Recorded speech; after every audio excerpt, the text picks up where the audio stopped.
वाला होने से। दूसरा विशेषण दिया समय है। समय अर्थात यहाँ दो चीजें ली।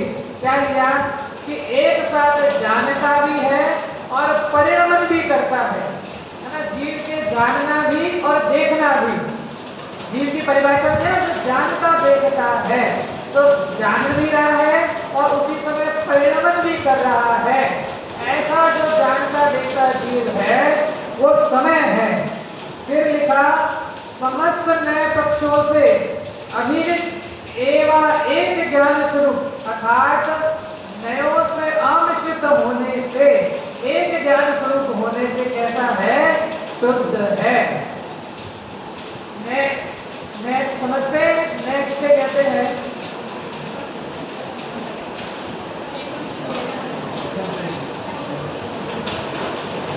कोई बात नहीं, आपकी आवाज मुझ तक नहीं आई, आप तक आ गई। हाँ, पुरुष वर्ग से नए किसे कहते हैं?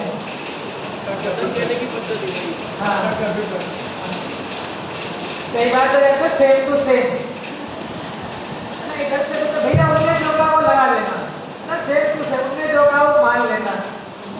क्या कहा ना, वक्ता के ना कथन के अभिप्राय को नए कहते, कथन करने की पद्धति को है ना अभिप्राय को नए कहते हैं।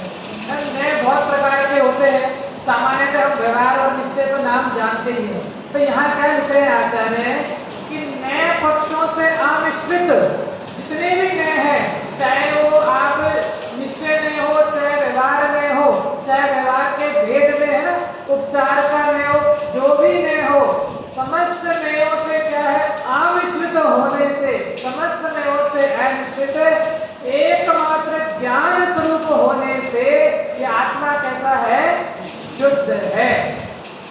ये ध्यान रखना, किस आत्म तत्व की चर्चा चल रही है? मुझे आत्म तत्व की चर्चा चल रही है कि मैं कैसा हूँ? समस्त क्योंकि जब दृष्टि का विषय है ना, जब दृष्टि के विषय की चर्चा आएगी तो दृष्टि के विषय में जैसा शुद्ध आत्म तत्व लिखा गया है वैसा का वैसा शुद्ध आत्मा मैं हूँ। और कैसा है? केवल चैतन्य मात्र होने से केवली है। केवल लिया ना, केवल केवल ज्ञान मात्र। कि आत्मा कैसी है? केवल ज्ञान मात्र, चैतन्य मात्र है। और भक्त मनन मात्र होने से, मनन मात्र, ज्ञान मात्र, भाव स्वरूप होने से मुनि है। आत्मा कोई मुनि का है? वो जो मुनि दशा बाहर की 28 मूल के साथ वो तो अलग है, लेकिन यहाँ तो आत्म तत्व को ही मुनि कह रहे हैं कि मुनि है और स्वयं ज्ञान स्वरूप होने से ज्ञानी है। स्वयं के भवन मात्र स्वरूप होने से स्वभाव है अथवा स्वतः चैतन्य के भवन मात्र स्वरूप होने से सद्भाव है। अर्थात जो आत्मा कही ना, उस आत्मा को चाहे आप परम पदार्थ कहो, चाहे आप समय कहो, चाहे आप शुद्ध कहो, चाहे केवली कहो, चाहे मुनि कहो, चाहे ज्ञानी कहो, किसी भी रीत से कहो, उनमें शब्द भेद है लेकिन भाव भेद नहीं है। चाहे ज्ञान कहो, चाहे आत्मा कहो, चाहे आत्मा कहो, चाहे ज्ञान कहो, दोनों में शब्द भेद है लेकिन दोनों में भाव भेद नहीं है। क्योंकि अगर आत्मा में से ज्ञान हटा दिया जाए, ज्ञान हटा दो, चलो ये जो ज्ञान है ना, ज्ञान किसका कारण है? सुख का कारण है कि दुख का कारण है?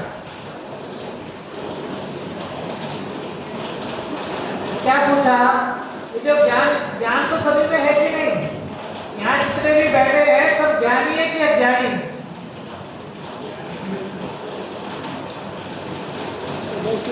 क्या प्रश्न किया? यहाँ जितने भी बैठे हैं वो ज्ञानी है कि अज्ञानी है?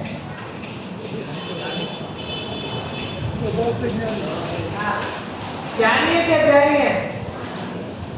ज्ञानी हो ना। अब वो अलग विवक्षा की अज्ञानी भी, अज्ञानी अलग तरह से कहना है ना। अभी हमें सब कुछ ज्ञान नहीं ना, वो अज्ञानी। लेकिन मैं क्या पूछना चाह रहा हूँ कि अभी हम जितने भी बैठे ना सब कैसे ज्ञानी हैं। तो प्रश्न क्या था कि ज्ञान सुख का कारण है कि दुख का कारण है?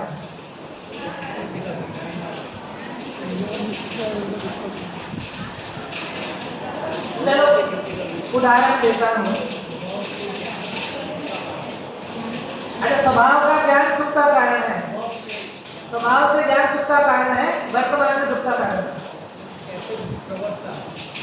ज्ञान ज्ञान होता है ना, वो सुख का कारण ना दुख का कारण। सुख अलग है, वो वास्तविक अलग शक्ति है, उसका कारण तो ये ना चर्चा इसी से अपने मन की वो भैया ने कहा कि ज्ञान ना सुख का कारण है ना दुख का कारण है ना, ज्ञान अलग है और सुख अलग है।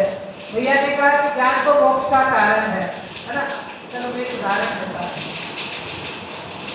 आप यहाँ पर बैठे हैं, आप यहाँ पर बैठे हैं, आपकी दुकान है या किसकी भी दुकान होगी, आपकी दुकान है? किसकी दुकान है यहाँ पर? एक तो क्या यहाँ लोग बोलते नहीं है, डरते ऐसे जैसे मैं दुकान में आ जाऊंगा। अरे आपकी दुकान है, किसी की तो होगी, ऐसा तो होगा कि सारे ही जो वाले बैठे होंगे, है ना सर? होगी ना दुकान। चलो मान लो, किसी की नहीं मानो, हाँ आपकी दुकान है, ठीक है। आप यहाँ अभी प्रोजेक्ट में बैठे हैं। अब क्या हुआ, आप प्रोजेक्ट में बैठे थे, शांति से आराम से प्रोजेक्ट सुन रहे थे। अभी एकदम से आपका बेटा दौड़ दौड़ कर आया और उसने बोला कि दुकान में आग लग गई। क्या हुआ? दुकान में आग लग गई। तो आप के परिणामों में क्या परिवर्तन होगा? अब आप यहाँ बैठे होंगे, जितने भी यहाँ बैठे सबके लिए है, सब समझना, सब अपनी अपनी दुकान लगा लेना, नहीं भी हो तो मान लेना। जैसा कहते ना, सपोज दैट एक्स की वैल्यू ये, ऐसे मान लेना, है ना। हमारी दुकान है और हम यहाँ प्रोजेक्ट में बैठे हैं और हमारी दुकान में आग लग गई सर। अब वो बेटा आया दौड़ते दौड़ते, उसने बोला कि पापा दुकान में आग लग गई है। तो अब क्या होगा? दुख होगा कि नहीं होगा? दुख होगा कि नहीं होगा? इंश्योरेंस करा के रखा है। अब वो थोड़ा आगे चले गए, वो बोल रहे हमने तो दुकान का इंश्योरेंस करा रखा है, हमें दुख नहीं होगा। चाहे इंश्योरेंस भी करवा रखा हो, लेकिन दुख होगा कि नहीं होगा? तो अब वो प्रश्न लगाना, मैंने जो प्रश्न पूछा था ना, आप यहाँ बैठे थे, आपको उसका दुकान तो चल रही थी ना, आधे घंटे से चल रही है दुकान, तो आधे घंटे से दुकान चल रही है, आप यहाँ बैठे हो, आपको पता नहीं है। अब वो बेटा आया, उसने आपको बताया कि दुकान चल रही है, तो आपको उसका ज्ञान हुआ। प्रश्न तक जाना, मैं जिस जहां तक पहुंचाना चाह रहा हूं वहां तक जाना, आपको उसका ज्ञान हुआ, तो आपको दुख हुआ कि नहीं हुआ? प्रश्न क्या था? ज्ञान दुख का कारण है कि नहीं है? प्रश्न को साथ में रखना, आगे बढ़ते हैं। अब आप यहाँ तो बैठेंगे नहीं, आप तुरंत खड़े हुए और आप कहाँ पहुंच गए? दुकान के सामने पहुंच गए, जहाँ दुकान चल रही ना वहां आप दुकान के सामने पहुंच गए। अब आप खड़े हैं और आपके पीछे 100 लोग खड़े हैं। भीड़ तो लगती है ना, सबको तमाशा देखने में तो सबको मजा आता है ना, तो सब 100 लोग खड़े हैं। अब प्रश्न क्या था? ज्ञान सुख का कारण है कि दुख का कारण? अब वो 100 लोगों को भी ज्ञान हो रहा है, वो भी दुकान को जलती हुई देख रहे हैं ना, उन 100 लोगों को भी ज्ञान हो रहा है और आपको भी ज्ञान हो रहा है। अब बताओ, वो ज्ञान दुख का कारण है कि सुख का कारण?